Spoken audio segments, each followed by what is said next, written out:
there, Marie Greene from Olive Knits here, and for today's Knitting Rescue 911, we're talking about how your needle type might affect your gauge.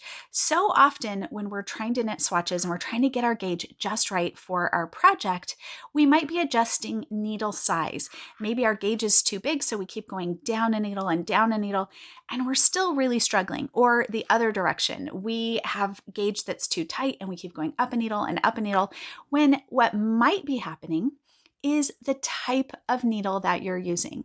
The type of needle can absolutely change your gauge. Some of us will find that working on metal needles make us tighten up, or it might make you looser. Working on wooden needles might make your knitting really loose. That's what it does for me. I always knit looser when I'm on slippery wooden needles than I am if I knit on metal needles.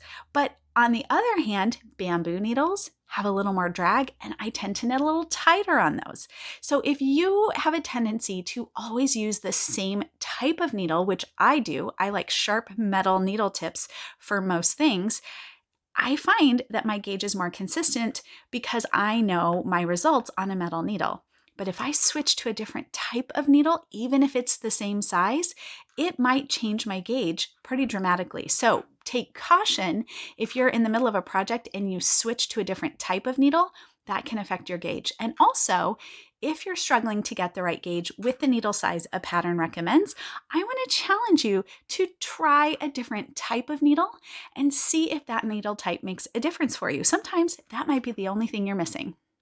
If you love learning new knitting tips and tricks, make sure to like and follow me here on YouTube so you will be the first to know when new videos are available.